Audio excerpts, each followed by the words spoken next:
may not know this guy on stage at Dick O'Dow's in Birmingham, but in Nashville, J.T. Harding is a rock star. That song he's singing, he wrote it. Although you may be more familiar with this guy's version. J.T. also wrote this song, made famous by Blake Shelton. In fact, he's had 5 #1 country hits. Not bad for a guy from Grosse Pointe.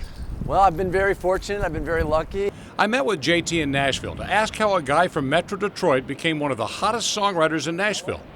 And his story sounds kind of like a country song. And believe it or not, I had these 3 gorgeous babysitters, the Keelan sisters, and they would dance around the kitchen to WRAF, and I said, I have got to figure out a way to, make music to make all these girls dance. So I put together a band. And by 7th grade, J.T. was hooked on the dream of becoming a rock star. And moving to L.A. right after high school, he kind of succeeded. He got hired by Marilyn Manson.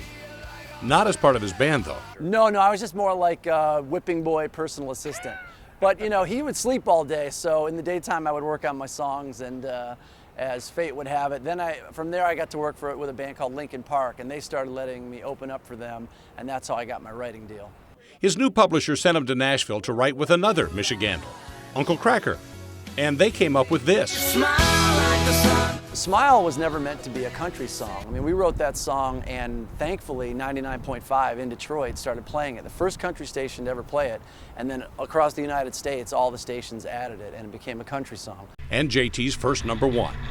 His second hit was recorded by country music's biggest name, Kenny Chesney.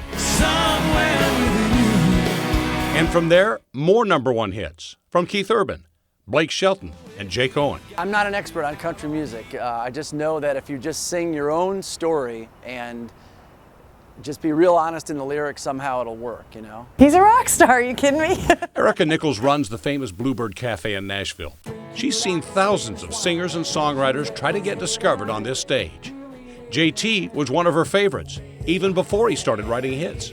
I think that JT has an insight into the very small gestures that make emotion. Even more interesting than the story of how JT got to Nashville is how JT left Nashville the first time. You see, he was born here and adopted out at birth to a family from Michigan.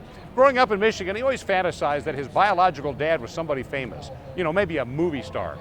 Well, it turns out he is. You can find that story right now at WXYZ.com.